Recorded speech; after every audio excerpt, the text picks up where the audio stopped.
Au cœur d'Abidjan, là où les tours luxueuses grattent le ciel et bordent la lagune scintillante, régnait une femme. Madame Dalla. Son nom seul suffisait à faire trembler le monde des affaires. Riche, respectée, et surtout, redoutée. Veuve depuis des années, elle avait forgé un empire colossal, une forteresse de verre et d'acier, aux côtés de son défunt mari. L'argent coulait à flot, le pouvoir était sa seconde nature. Pourtant, malgré cette façade de contrôle absolu, une ombre persistait dans son cœur, une inquiétude qui ne la quittait jamais, même dans le silence de ses nuits opulentes. Cette ombre portait un nom, Kofi, son fils unique. Kofi avait grandi loin de tout ça, à l'abri des gratte-ciel et des sourires de façade. Il avait été élevé à l'étranger, protégé du danger, des faux amis et des pièges dorés que sa fortune familiale ne manquait pas d'attirer. Mais le temps était venu. Il devait rentrer à Abidjan, non pas en touriste, mais en héritier, pour prendre les rênes de l'empire Ndala. Pour sa mère, ce retour était à la fois une fierté immense et une source d'angoisse profonde. Elle connaissait sa ville par cœur. Elle savait que l'argent attirait l'amour, les opportunités, mais aussi les vautours, ceux qui tournent en rond, attendant la moindre faiblesse pour fondre sur leur proie. Et son fils, avec sa gentillesse et sa naïveté, était la proie parfaite. Alors, mue par un instinct maternel aussi féroce qu'insondable, Madame Dalla prit une décision que personne n'aurait pu imaginer. Une décision extrême, presque insensée. Elle allait tester le cœur de son propre empire. Abandonnant ses tailleurs de créateurs et ses bijoux étincelants, elle se métamorphosa. Elle devint une autre femme. Une femme de l'ombre, une femme de ménage. Avec de vieux vêtements et un visage fatigué, elle se fit engager dans sa propre entreprise, sous un faux nom, sans que personne ne se doute de sa véritable identité. Le lion était devenu une souris, se faufilant dans les couloirs qu'elle avait elle-même fait construire. Chaque jour était une épreuve. Le balai et le seau devinrent ses seuls sceptres. Silencieuse, invisible, elle nettoyait les bureaux où se prenaient des décisions valant des millions. Et chaque jour, le vernis de son monde parfait se craquelait un peu plus. Elle découvrait la vérité brute, celle qui se cache derrière les portes closes et les sourires polis. Elle voyait le mépris dans les yeux de ceux qui la bousculaient sans s'excuser. Elle entendait l'arrogance dans les voix de jeunes cadres qui la traitaient comme un meuble. Elle subissait les humiliations silencieuses, les regards condescendants, la cruelle indifférence de ceux qui profitaient de la richesse qu'elle avait créée. C'était une leçon amère, douloureuse. Mais au milieu de cette jungle d'égoïsme et de méchanceté, une lumière brillait. Une jeune employée, discrète, attira son attention. Elle s'appelait Aïcha. Contrairement aux autres, elle ne la regardait jamais de haut. Un bonjour le matin, un merci le soir, un simple sourire.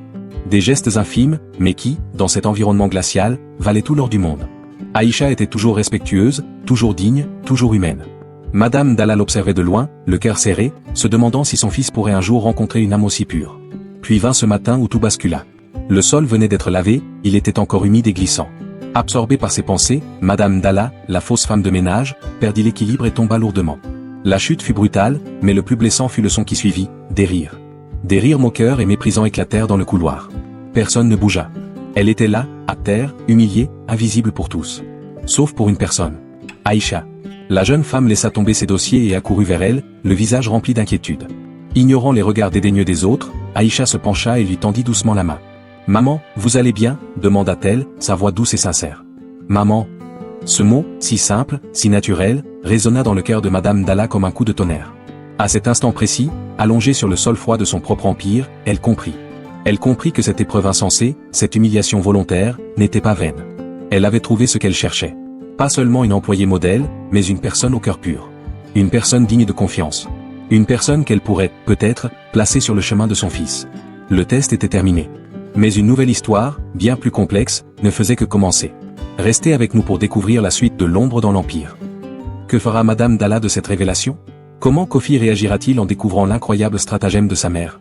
Et quel destin attend la jeune et innocente Aïcha? Ne manquez pas le prochain épisode. Si vous avez aimé cette histoire, n'oubliez pas de liker, de vous abonner et d'activer la cloche pour ne rien rater. Merci de nous avoir suivis, et à très bientôt. Le jour où Kofi Dalla posa le pied à Abidjan, le visage de l'entreprise changea du tout au tout. Les sourires devinrent subitement plus larges, les poignées de main plus fermes, les ambitions plus visibles, presque palpables. Kofi, l'héritier tant attendu, était enfin de retour. Son regard, perçant et curieux, balayait tout sur son passage. Il observait les employés, analysait les attitudes, décryptait les regards qui se posaient sur lui, mélange de respect, de crainte et d'opportunisme. Il voyait les cadres ajuster leurs costumes, les jeunes loups affûter leurs arguments. Tout semblait parfait, orchestré pour impressionner le fils du fondateur. Mais au milieu de cette mise en scène, quelque chose le troubla profondément, une image qui ne cadrait pas avec le décor lustré de cette entreprise multimilliardaire. Une vieille femme, le dos courbé par les années et le labeur, nettoyait seule les immenses couloirs de marbre. Elle avançait lentement, son seau et sa serpillière comme seuls compagnons dans ce ballet d'ambition. Le contraste était saisissant. D'un côté, le luxe, le pouvoir, la jeunesse conquérante. De l'autre, la solitude, la fatigue, la dignité silencieuse d'un travail invisible. Kofi sentit une pointe de malaise. Cette femme aurait pu être sa grand-mère. Il ne pouvait détourner le regard. Il s'approcha d'une cadre supérieure qui supervisait les préparatifs de son accueil, une femme élégante au sourire impeccable. D'une voix basse, pour ne pas gêner la vieille dame, Kofi demanda « Pourquoi travaille-t-elle ainsi? Seule, dans un bâtiment de cette taille ?» La cadre jeta un regard furtif et dédaigneux vers la femme de ménage. Son sourire professionnel s'effaça une fraction de seconde, remplacé par une pointe d'agacement. « Oh, lui? Ce n'est qu'une femme de ménage. » La phrase tomba, sèche et méprisante, comme si l'existence même de cet employé était une nuisance. Ces quelques mots, « ce n'est que » résonnèrent dans l'esprit de Kofi avec une violence inouïe. Il résumait tout ce qu'il détestait, l'arrogance, le mépris de classe, l'indifférence face à la condition humaine. Il sentit la colère monter en lui, une colère froide et déterminée. Avant que Kofi n'ait pu formuler la réprimande qui lui brûlait les lèvres, une autre voix s'éleva, calme et ferme. Elle mérite le respect, comme nous tous. La voix venait d'une jeune femme qui se tenait non loin de là. C'était Aïcha. Elle n'avait pas crié, mais ses mots avaient traversé le brouhaha feutré du hall avec une clarté étonnante. Elle regardait la cadre supérieure droit dans les yeux, sans peur, sans agressivité, juste avec la certitude tranquille de celui qui dit la vérité. Le silence se fit autour d'eux. Tous les regards se tournèrent vers elle. La cadre, prise au dépourvu, resta bouche bée, le visage empourpré. Kofi, lui, tourna lentement la tête et son regard se posa sur Aïcha. Dans ce silence chargé d'électricité, quelque chose naquit. Ce n'était pas encore de l'amour, ni même de l'attirance, mais une reconnaissance profonde. Kofi vit en elle une âme sœur, une personne dont la boussole morale était alignée sur la sienne. Il vit son courage, son intégrité, sa compassion. Il vit une lumière dans un monde qu'il trouvait souvent bien sombre. Aïcha soutint son regard un instant, puis, avec une humilité naturelle, elle se détourna pour retourner à son poste, comme si son intervention était la chose la plus normale du monde. Mais rien n'était plus normal. Cet échange de regards n'était pas passé inaperçu. L'attention soudaine que le grand patron portait à une simple employée déclencha immédiatement les foudres de la jalousie et de l'envie. Les jours suivants, Kofi chercha subtilement à en savoir plus sur Aïcha. Il découvrit une employée brillante, discrète et travailleuse. Mais cette attention visible provoqua des remords. Une collègue particulièrement ambitieuse, voyant en Aïcha une rivale potentielle pour les faveurs du nouvel héritier, décida de prendre les choses en main.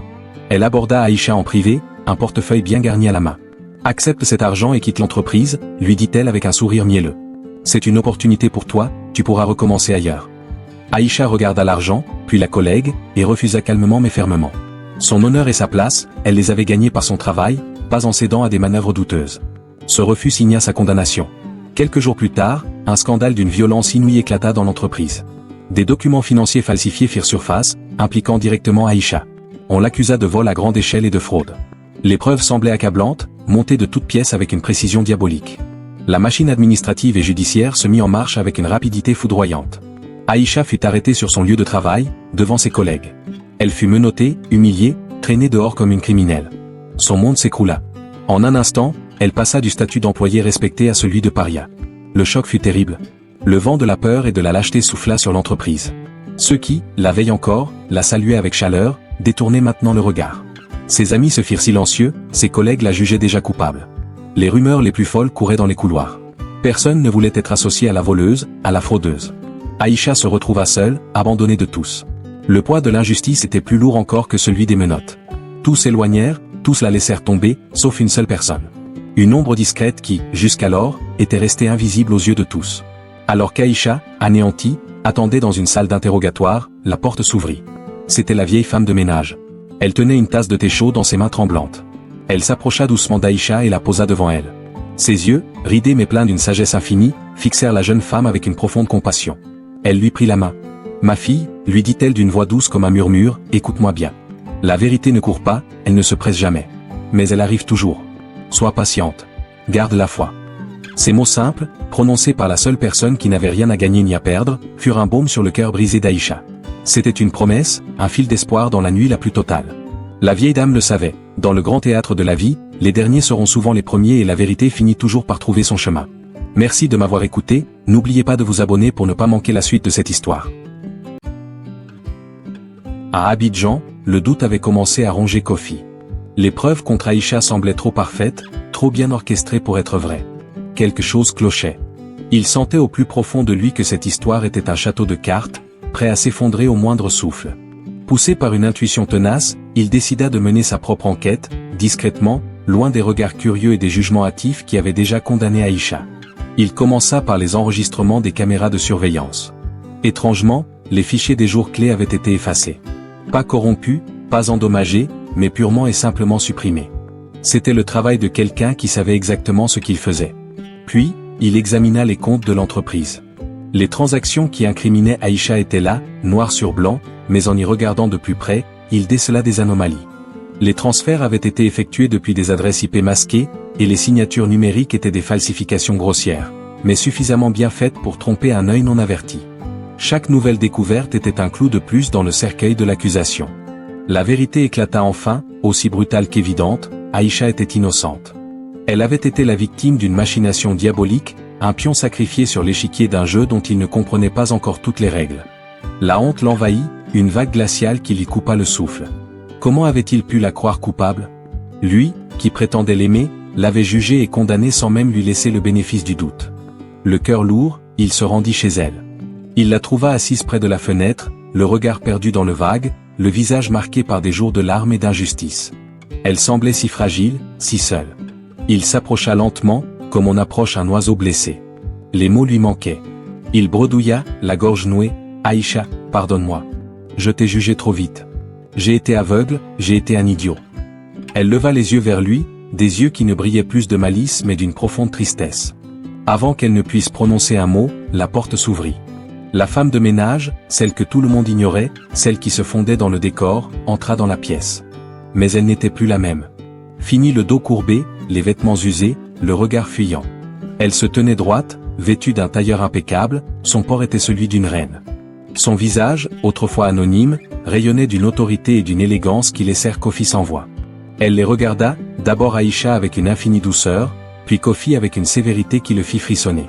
D'une voix calme et ferme, une voix qui n'avait rien à voir avec les murmures timides auxquels il était habitué, elle déclara « Il est temps que tout s'arrête ». Kofi resta figé, le cerveau incapable de traiter l'information. Cette femme, ce visage, cette voix, c'était impossible. Un souvenir d'enfance, une image presque effacée par le temps, refit surface. Un murmure s'échappa de ses lèvres, un mot qu'il n'avait pas prononcé depuis des années. « Maman ?» Un sourire énigmatique se dessina sur les lèvres de Madame Dalla, sa propre mère. Oui, c'était bien elle. Elle révéla alors toute la vérité. Le déguisement de femme de ménage n'était qu'une façade, une épreuve qu'elle avait elle-même conçue. Elle voulait voir. Voir qui était vraiment son fils. Voir qui étaient les gens qui l'entouraient. Elle avait observé en silence les humiliations, les messes basses, les trahisons. Elle avait testé la loyauté, la cupidité, la bonté de chacun. Son enquête, bien plus poussée que celle de Kofi, avait déjà porté ses fruits. Les véritables coupables, ceux qui avaient monté le complot pour écarter Aïcha et piller l'entreprise, furent démasqués et arrêtés sur le champ. Les hypocrites, les faux amis qui avaient tourné le dos à la jeune femme dès la première accusation, furent renvoyés sans ménagement. L'empire Ndala fut purgé de ses éléments toxiques. Puis, le calme revenu, Madame Dalla se tourna vers Aïcha. Toute la dureté avait quitté son visage, remplacé par une tendresse maternelle.